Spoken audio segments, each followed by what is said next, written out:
자, 다음 주제는 문재인 대통령과 여야 5당 원내대표 한자리에 모였다는 얘기입니다. 청와대 오찬형식으로 지금 여야정 상설협의체 첫 회의가 열렸는데요. 이번 회의에서 문 대통령은 한반도 평화체제 구축을 위한 국회의 초당적인 협력을 강조한 것으로 알려졌습니다. 관련 영상을 보고 이야기 이어가겠습니다.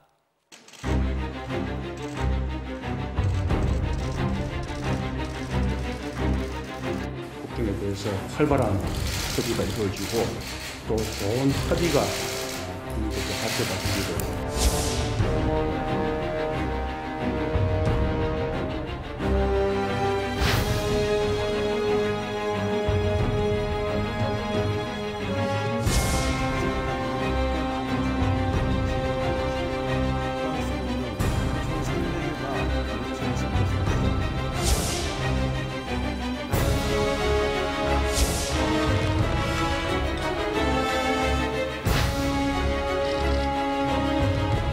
자꾸 가십을 만들어내지 마세요. 그럼 본질이 흐려져요.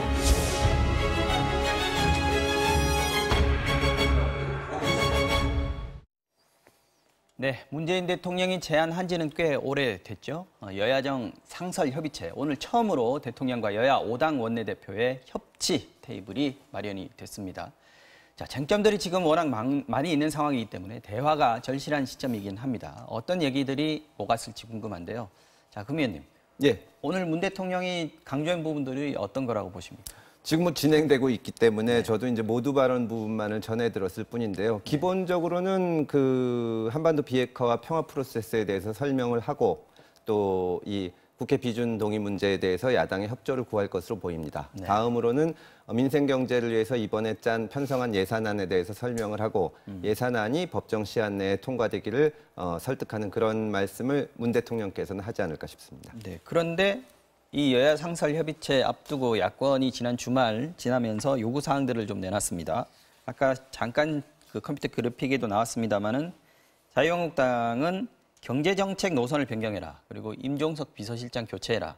통일부 장관도 해임하라. 뭐 이런 5가지 요구사항을 지금 발표를 했는데 지금 화면에 나오고 있습니다만 바른미래당도 내년도 최저임금 인상을 철회하거나 시기를 연기하고 또 고용세습 국조 이것도 강하게 요구하겠다 이렇게 얘기를 하지 않았습니까?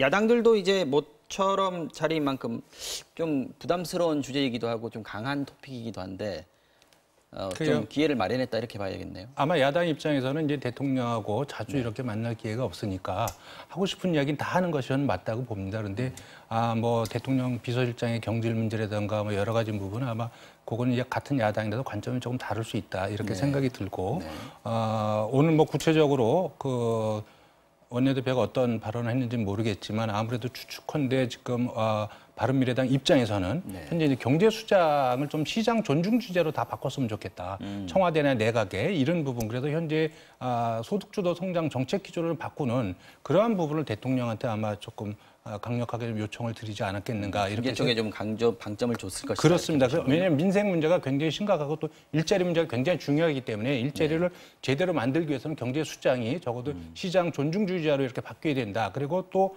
청와대와 내각의 경제 수장이 서로 다 이렇게 입장이 달라가지고 시장에 혼선을 주거나 뭐 이런 부분도 좀 막아야 되지 않겠냐 이런 부분을 좀 강조를 해야 된다 또 할 필요가 있다 이렇게 생각이 들고요. 또 사회자께서 말씀하신 대로 지금 이제 그 최저임금 인상 부분 이 부분이 지금 이제 시장에 적어도 한계에 몰린 어떤 자영업자나 어떤 중소기업에 어떤 상당한 무리를 주고 있기 때문에 이런 내년도에 최저임금 인상 부분을 철회하거나 아니면 또 일정 부분을 유예하는 방법에 대해서도 아마 저는 여야가 조금 합의할 필요가 있겠다 이런 주장을 이야기한 거고 그다음에 이제 공공기관의 채용 비리 문제 이 부분은 뭐 잘 아시겠지만 저도 법안을 냈고 우리 당의 하태경 의원도 냈고 그래서 당이 굉장히 여기다 역점을 두고 있는 사안입니다. 그래서 어떤 청년들의 어떤 그 공정한 어떤 그 일할 기회를 어떤 박탈하는 이런 고용세습 비리나 이런 부분은 완전히 끊어야 된다. 이거야말로 진짜 적폐다. 이렇게 하는 것이 그 바른미래당의 기본 입장이기 때문에 이 부분에 대해서도 강력하게 관철하고 이번 기회에 이 법안이 통과될 수 있도록 그 대통령과 또 여야의 어떤 협조를 구하지 않았겠는가 이렇게 좀 보고 있습니다.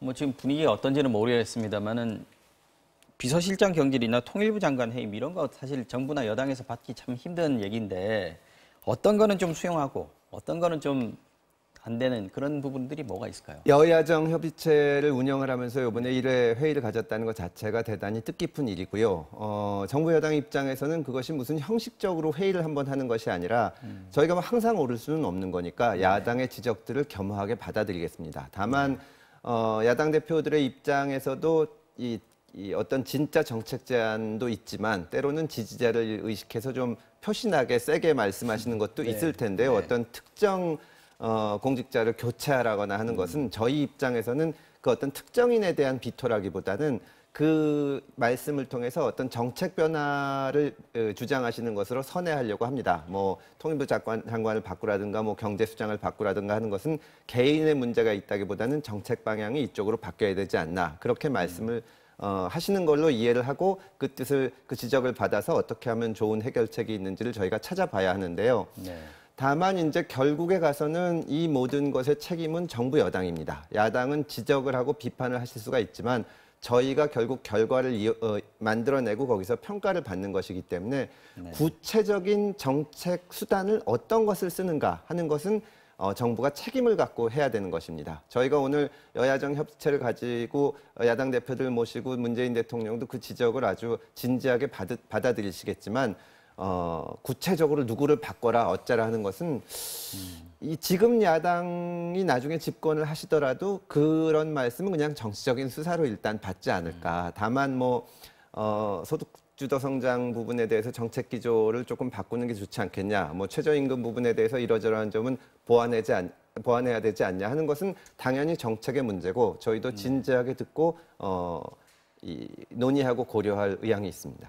바른미래당은 아까 이태규 의원님 말씀하셨습니다만은 자유한국당하고 인사 문제에 대해서는 조금 생각이 다를 수도 있다 정도로 말씀하셨는데 임종석 비서실장이나 조명균 통일부 장관에 대한 교체나 해임, 뭐 경질 요구 자유한국당이 지금 강하게 얘기하고 있는데 이 부분 어떻게 보십니까? 그 부분에 대해서는 뭐 바른미래당은 당론이 아직 정해진 건 없습니다. 다만 이제 정치 공세보다는 민생 경제에 좀 주력하겠다 이제 이런 입장을 갖고 있는 것이 이제 바른미래당의 입장이고요. 또 말씀하신 대로 지금 통일부 장관이나 이런 부분에서 뭔가 이간 그 야당 입장에서는 통일부 장관이 뭔가 북한에 좀 굴욕적으로 이렇게 좀 끌려다니는 거 아니냐 이런 이미지이기 때문에 아마 지지자들 좀 대변해서 이 부분을 속 시원하게 이야기할 필요는 있다고 생각이 듭니다. 다만 이 부분이 지금 경질까지 가야 될 사안이냐 이런 부분에서는 조금 보는 관점에 따라서 판단이 좀 다양하게 있을 수 있다 이렇게 생각을 갖고 있습니다. 의원님 개인적인 생각을 얘기해 줄 수 있나요? 저는 뭐 경질보다는 국회에서 엄중 경고 안을 채택하는 것이 맞다고 봅니다. 저는. 이 정도면 됩니까? 아니 뭐 야당에서 언제든지 경고하고 지적하실 수는 있고 저희는 그것은 겸허하게 받아들이겠습니다. 네.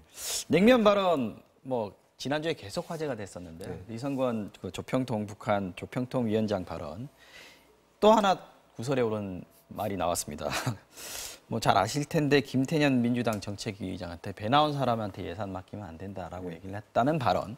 뭐 주변 얘기들이 뭐 말이 좀 붙어 있긴 합니다. 어떤 내용인지 좀 어떻게 생각하시는지 좀 얘기 좀 해주시죠. 개인적으로는 뭐 저도 직접 들은 건 아니지만 사실남은 참 이해할 수 없는 발언이라고 생각합니다. 그냥 이 국가적인 행사가 아니라 사적인 모임에서도 해서는 안 되는 신뢰 발언이죠. 이렇게 초청을 받고 온 사람한테 음식이 넘어가냐는 둥, 또 이제 뭐 배가 나왔다는 둥 하는 거는 정말 큰 신뢰라고 할 수 있습니다. 다만 우리하고 북한하고는 문화가 많이 다르고 또 이제 이 말 쓰는 것 자체도 많이 다른 것 같습니다. 연전에 화제가 됐던 것은 북한에서 오신 분들이 우리 그 남한에서 간 기자들한테 기자질한 지 얼마나 되셨습니까? 했는데 그 기자질이라는 말이 폄하하는 말이 아니었거든요. 그런 문화 차이도 있고 또 북한에서 그런 식으로 신뢰되는 말을 하는 것을 지적하는 것은 좋은데 거기에 대해서 우리 정부가 어떤 뭐 굴욕적인 태도를 보였다고 하는 것은 저희로서는 좀 이해하기 어렵고 다만 정부 입장에서는 이런 지역적인 거 만약에 그 이성건 거기서 이렇게 어떤 실언을 했다면 그것이 이 이슈가 돼서 자꾸 하다 보면은 아까 김태년 의원도 말씀하셨듯이 본질이 흐려지게 되니까 본질에 집중하자 그런 말씀을 드리고 싶습니다. 이 의원님은 어떻게 보십니까? 바른미래당도 뭐 예를 들어서 조명균 장관에 대해서는 뭐 우리가 국회가 엄중 경고하는 정도 얘기를 하셨지만 이성관 그 위원장 같은 경우에는 북한의 회담 대표란 말이죠. 그래서 우리 정부가 북한에 사과를 요구하든지 아니면 교체를 요구해야 된다 이런 얘기도 하는데 어떻습니까? 그 부분은 이제 공식적일 수도 있고 비공식적으로도 있을 수 있다고 봅니다. 다만 우리 정부의 어떤 그 불편한 문제 이 부분 반드시 문제를 제기하고 시정을 요구해야 된다 이렇게 생각이 들거든요. 이거는 이제 국가 간의 외교 관계나 아니면 남북의 민족 관계 양쪽 어느 모로 봐도 제가 볼 적에는 무례하고 기본이 안 돼 있는 이런 언행이라고 보는 거죠. 그래서 저는 그 남북 관계가 정말 진정성 있고 정말 그 대등하게 가려면 이런 문제는 반드시 시정이 고쳐져야 된다 이렇게 생각이 들고요. 네. 또 북한도 어떤 보편적인 정상 국가로 나갈 의지가 있다면 이런 부분을 가지고 풀어가려고 하는 이런 자세는 이제 뜯어 고쳐야 된다고 저는 생각을 합니다. 네. 그럼 이런 부분을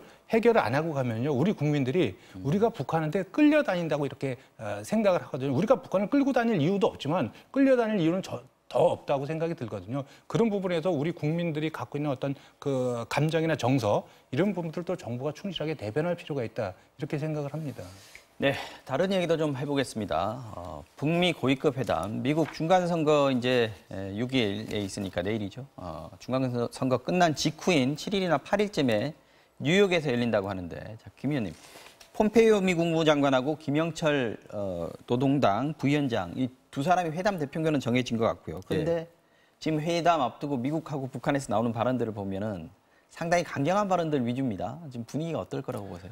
글쎄요, 저는 그 밖으로 드러나는 수사보다는 이 북핵 문제가 수면 위에서 논의되고 있다는 것 자체가 긍정적인 것이라고 봅니다. 어차피 회담을 하게 되면 미국 정부 입장, 북한 정부 입장, 또 폼페이오 그 장관이나 저기 김영철 대표 입장에서도 어떤 성과를 내야 되는데 진짜 성과가 나기가 어렵다면 이 회담 자체를 물밑에서 할 가능성이 많거든요. 성과 내기가 어렵다면 그냥 안 하거나 물밑 대화만 오고 가는데 이것이 수면 위로 올라와 있는 것을 보면 뭐라도 성과가 낼 수 있을 것 같고 지금 이런 말하자면 거칠거나 이런 말들이 오고 가는 것은 회담에서 주도권을 잡기 위한 발언이 아닌가 그렇게 보고 있습니다.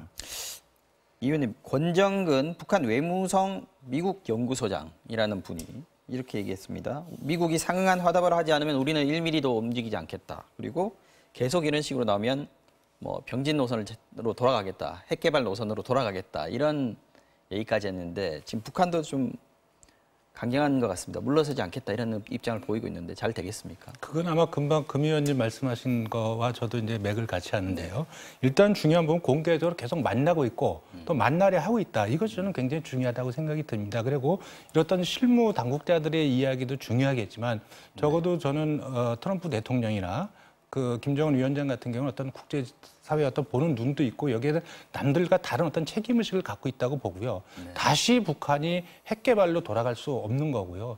미국도 여기서 다시 강경 어떤 그 대응으로 돌아가기는 굉장히 어렵다고 생각이 들기 때문에 계속 만나고 있는 것이 아닌가 생각이 들고 다만 이 부분이 정말 기싸움과 신경전의 문제냐 아니면 적어도 몇십 년간 누적된 어떤 불신 문제가 아직 상호간에 해소가 안 됐기 때문에 일어나는 일이나 이런 부분의 어떤 차이는 뭔가는 잘 모르겠습니다만 구체적으로 중요한 부분은 계속해서 만나다가 보면 저는 절충점이 찾아질 수 있다 이런 기대감을 갖고 있습니다. 네. 평화 프로세스에 굉장히 중요한 회담이기 때문에 잘 지켜봐야 될 것 같습니다. 오늘 많은 얘기를 나눴습니다. 정치와 오장영 여기까지 하겠습니다. 자, 바쁘신데 시간 내주신 두 분 고맙습니다. 감사합니다.